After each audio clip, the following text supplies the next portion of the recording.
Doctor જેમ આપણા government એના માટે પ્રિસ્ક્રાઇબ નોર્મ્સ બનાવેલા છે. પહેલાં 5,000, 8,000, 12,000નું હતું. હવે છેલ્લા 2 વર્ષમાં એટલે એમાં બદલાવ આવ્યો છે અને એમાંથી 8,000થી શરૂઆત થાય છે. પર મંથ 8,000 સ્ટાઇપન્ડ મળે છે. એ 12,000 સિનિયર માટે અને 18,000થી 22,000 રિસર્ચ એસોસિએટ માટે મળે છે.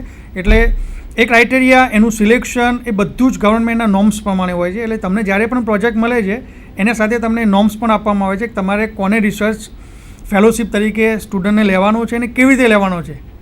એટલે એમાં કોઈ ટેન્શન લેવાની જરૂર નથી. અને એ રિસર્ચ ફેલોના પણ નોર્મ્સ છે કે એ તમારી જીપેટ, ગુજકેસ કે એવી એક્ઝામ પાસ હોય, સ્લેટ, નેટ, એને પહેલો પ્રેફરન્સ આપવામાં આવે છે અને એ પછી તમારે એનું સિલેક્શન કરવાનું આવે છે. હવે સાહેબ, આમાં તમે જે વાત કરી કે પીએચડી વાળાની પણ વાત થઈ ગઈ અને તો એમાં પોસ્ટ પીએચડી માટે કંઈ એવું ખાસ ખરું કે આમાં જયેશભાઈ, હવે મારી દૃષ્ટિએ પીએચડી એકલું આ સમાજને, કારણ કે હવે નંબર ઓફ પીએચડી છે, નંબર ઓફ પીએચડી ગાઈડ છે.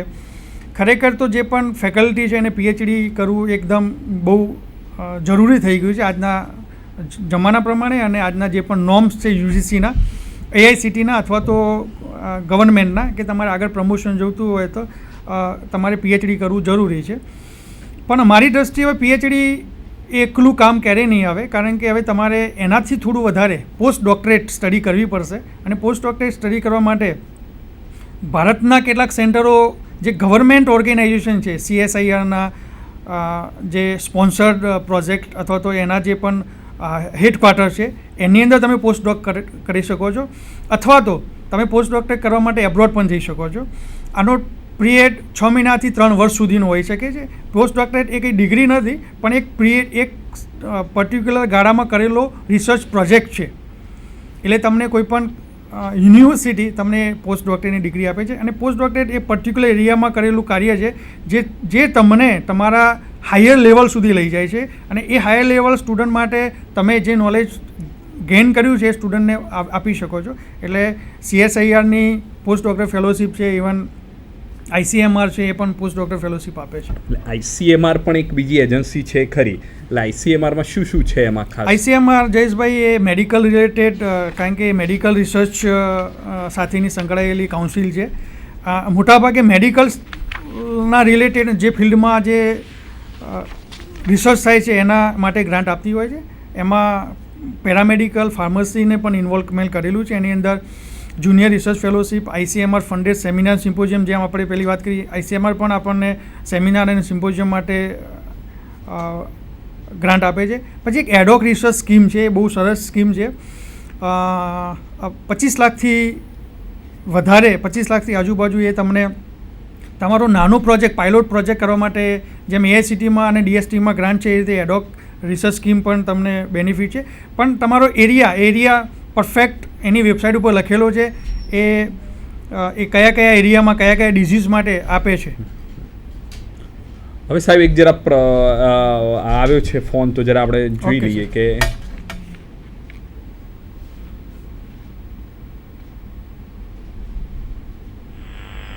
નમસ્કાર સર. હા, નમસ્કાર. હું એસપી શિક્ષક બીએડ કોલેજ મુંદ્રાથી બોલું છું. હા.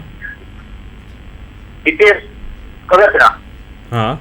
અને અમારી સાથે ડોક્ટર એલિફ સાહેબ, પ્રિન્સિપલ સાહેબ અને સ્ટાફ મિત્રો સાથે બેઠા છીએ. આપનો પ્રોગ્રામ સાંભળીએ છીએ અને મજા પણ આવી છે. જુદી માહિતી પણ જાણવા મળી. તો અમારો પ્રશ્ન એ છે કે એજ્યુકેશનના માધ્યમમાં કોઈ અમને ગ્રાન્ટ મળે કે નહીં? એજ્યુકેશન માધ્યમ એટલે સાહેબ મને એક પ્રશ્નમાં થોડું, એટલે તમે આપ college bachelor of education, centre of bachelor of education, bachelor of education, BEd ની વાત કરો છો આપ સાહેબ? બીએડ ની વાત કરું સાહેબ. છું બિલકુલ ઓપન, બિલકુલ બહુ આનંદ થયો સાહેબ તમને સાંભળીને. આ સ્કીમ જે પણ રિસર્ચ માટે છે અથવા તો ટ્રાવેલ સ્કીમ છે એ બધા માટે ઓપન છે સાહેબ. તમે યુજીસીમાં જે એજ્યુકેશન રિલેટેડ જે મેટર છે તમે યુજીસીમાં એપ્લાય કરો અને યુજીસીવાળા સ્પેશિયલ ટીચર માટે ટ્રાવેલ ગ્રાન્ટ ઇન્ટરનેશનલ આપે છે પ્રેઝન્ટ કરવા માટે તમારું પેપર એબ્રોડ ખાતે. અને યુજીસી તમને એજ્યુકેશનમાં હોય, સંસ્કૃતમાં હોય કે ગુજરાતીમાં હોય, યુજીસી જે છે એ તમને નાના અથવા મોટા રિસર્ચ કરવા માટે માઇનોર અને મેજર બંને ટાઈપના રિસર્ચ ફંડ આપે છે. યુજીસી એક ઓપન સાઇટ છે, પણ ફક્ત વસ્તુ એ છે કે તમે જે પણ એપ્લિકેશન કરો છો એ તમારી યુનિવર્સિટી થ્રુ ત્યાં પહોંચવી જોઈએ.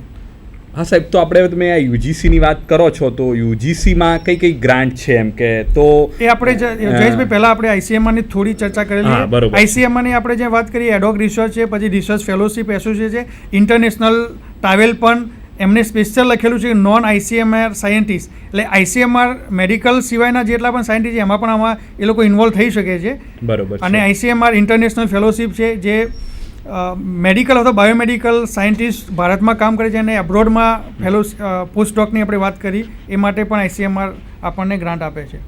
એ સિવાય શોર્ટ ટર્મ સ્ટુડન્ટશીપ પણ આઈસીએમઆર આપે છે અને સેન્ટર ફોર એડવાન્સ રિસર્ચ પણ આઈસીએમઆર આપે છે. હવે આપણે તમે જે પ્રશ્ન હતો એ પહેલાં આપણે ડિપાર્ટમેન્ટ ઓફ બાયોટેકનોલોજીની વાત કરી લઈએ. ડિપાર્ટમેન્ટ બાયોટેકનોલોજી એ આપણે ડીએસટીના રિલેટેડ સેમ ડિપાર્ટમેન્ટ છે, ફક્ત બાયોટેકનોલોજી રિલેટેડ જે બાયોટેકનોલોજી રિલેટેડ કાર્યો કરે છે. દાખલા તરીકે બીએસસી કોલેજ હોય પણ એમએસ એમાં એ માઇક્રોબાયોલોજી અથવા બાયોટેકનોલોજીનો અભ્યાસ ચલાવતા હોય એ આમાં આ સ્કીમમાં જોડાઈ શકે છે. હમણાં રિસેન્ટલી કેન્સર બાયોલોજી માટે એક સ્કીમ હતી, એમાં પાયલોટ સ્કીમ કે જે તમે 45 વર્ષથી ઓછી ઉંમર છે અને તમારે બાયોલોજીના કેન્સરમાં કામ કરવું છે તો 30 લાખ રૂપિયા સુધીની ગ્રાન્ટ આપે છે.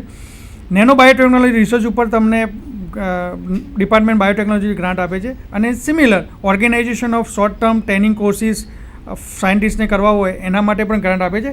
અને એનાથી વધારે આ ડીપીટીનો સેપ્ટ નામનો એક પ્રોગ્રામ ચાલે છે, એમાં તમારી સંસ્થાએ ઓનલાઈન પહેલેથી રજિસ્ટ્રેશન થવાનું હોય છે. એના થોડા ટર્મ્સ કન્ડિશન છે જેથી કરીને ક્યારે પણ પેપરનું જરૂર નથી, તમારે ક્યારે પણ હાર્ડ કોપી સબમિટ કરાવવાની નથી. ઓનલાઈન જ તમને એક પાસવર્ડ આપવામાં આવે છે. એની અંદર તમે કોન્ફરન્સ માટે, તમારે ઇન્ટરનેશનલ ટ્રાવેલ માટે, તમારે એક્ઝિબિશન કરવું હોય અથવા તો પોપ્યુલર લેક્ચર, એટલા માટે CTEP નામનું એને એક પરફેક્ટ નામ આપેલું છે. એની અંદર તમે સેમિનાર પણ અને કોન્ફરન્સ પણ કરી શકો છો. આ ડિપાર્ટમેન્ટ ઓફ બાયોટેકનોલોજીનો પ્રોજેક્ટ છે. હવે આપણે બધાને હવે આ વસ્તુ થોડીક સાયન્સ અને ટેકનોલોજી અને અમુક સાયન્સ ના હોય તો પણ એપ્લિકેબલ થાય છે. હવે યુજીસી જે છે એ દરેક વસ્તુ માટે એપ્લિકેબલ છે. Arts, commerce, science, education, pharmacy, computer, management, engineering, દરેક ફિલ્ડ માટે એપ્લિકેબલ છે. યુજીસી દરેકને ગ્રાન્ટ આપે છે અને એના થોડાક જે સ્પેસિફિક ક્રાઇટેરિયા છે કે જે કોઈ ઇન્સ્ટિટ્યૂટ છે એ under the cover for that section 2F અને 12B એ બંનેની અંદર કવર થયેલું હોવું જોઈએ. અમુક નોન પણ હોય છે, નોન 2F અને નોન 12Bમાં પણ હોય છે. તો એની પણ ઘણી બધી સ્કીમો છે. સાહેબ આપણે દરેક સ્કીમ જરા વધારે ડિટેલમાં, કેમ કે બધા જે હવે ટીચર્સનો જે ક્વેશ્ચન છે, જે કન્ફ્યુઝન છે એ વધારેમાં વધારે સાહેબ સોલ્વ કરી શકે. સાહેબ જરા આપણે એની અંદર મેજર રિસર્ચ પ્રોજેક્ટ છે એની અંદર શું વધારેમાં એમાં એના કેરેક્ટરિસ્ટિક્સ વધારેમાં કયા કયા છે એમ? જયેશભાઈ, આ યુનિવર્સિટી ગ્રાન્ટ કમિશન એ આપણી એજ્યુકેશનની હાઈએસ્ટમાં હાઈએસ્ટ બોડી છે અને એની પરમિશન વગર કોઈ પણ યુનિવર્સિટી વાહિયાત ગણાય એવું મારું મંતવ્ય છે. અને યુનિવર્સિટી ગ્રાન્ટ કમિશન એ સ્પેસિફિક ફંડ રિસર્ચ માટે રાખે છે. એની શરૂઆત થાય major research project, minor research project, junior research fellowship in engineering technology, અને એ એવું એન્જિનિયરિંગ ટેકનોલોજી માટે નથી પણ એ બધા જ ફિલ્ડ માટે ઓપન છે.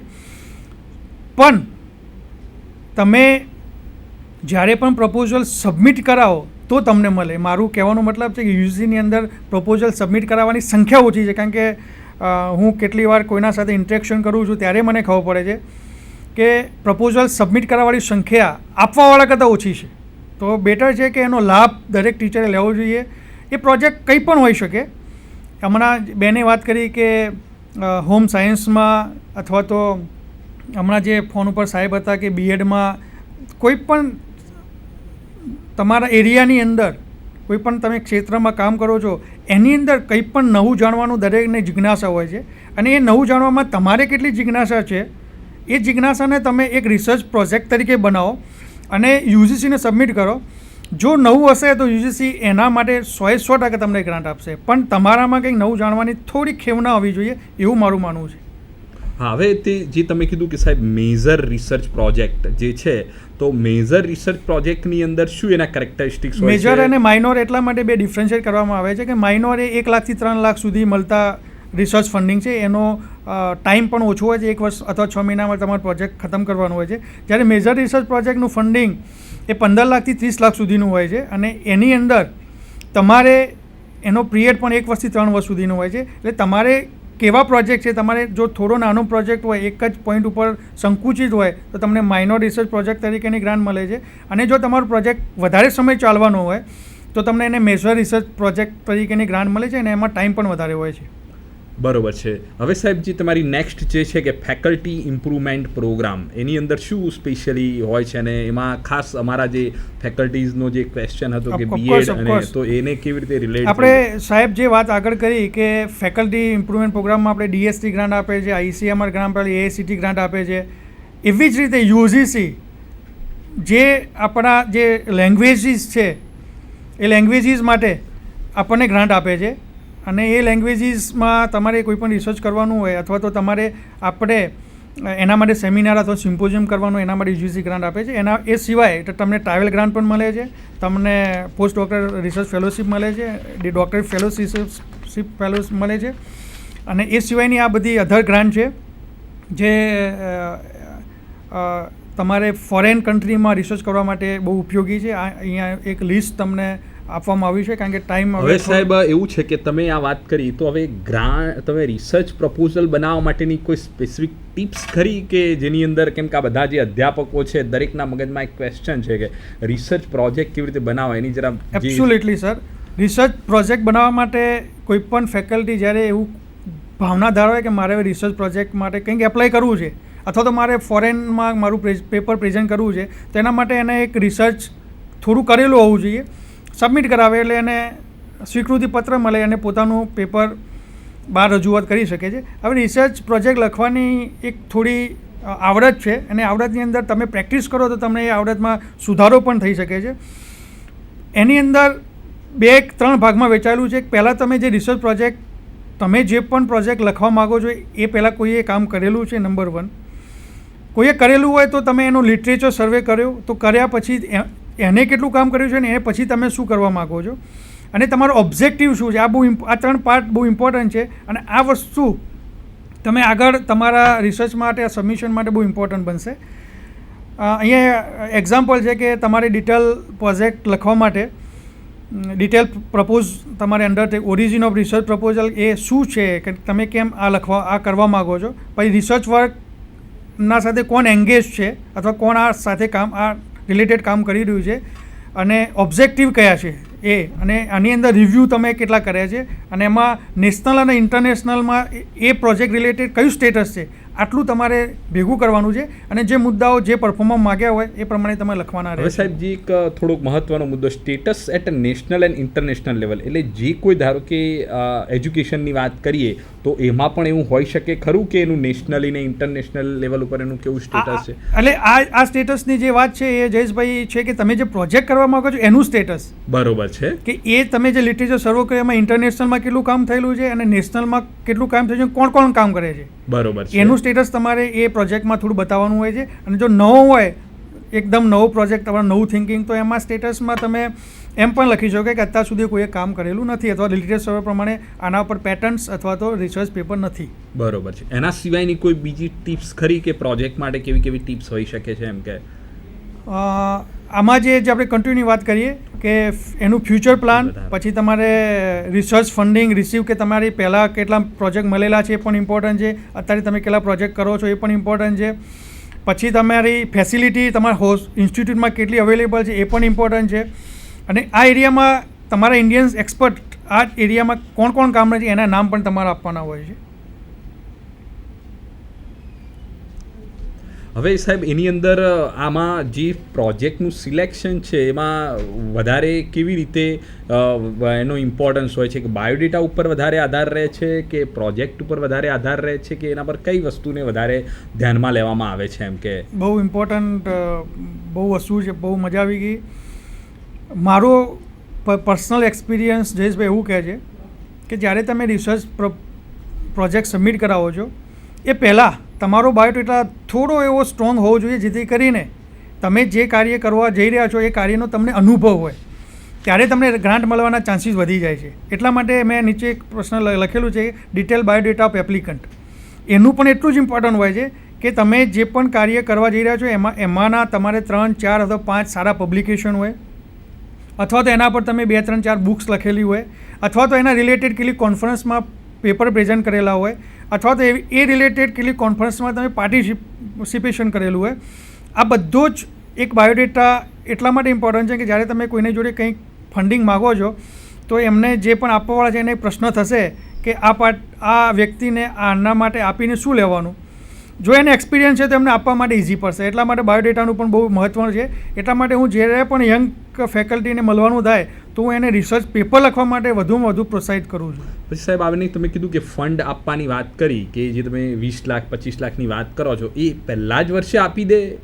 3 વર્ષ પ્રોજેક્ટ ચાલે તો એ પ્રોજેક્ટની અંદર તમારે 25 લાખ સેન્શન થયા છે તો 25 લાખ પહેલા દિવસે આપી દે છે કે એનું કેવી રીતે હોય છે? જયેશભાઈ, આની અંદર ગવર્મેન્ટના જે પણ રૂલ્સ છે એ પ્રમાણેનું એમને ગ્રાન્ટ મળતી હોય છે. એમાં 2 તમે આપણે આગળ વાત કરી રિકરિંગ, નોન રિકરિંગ.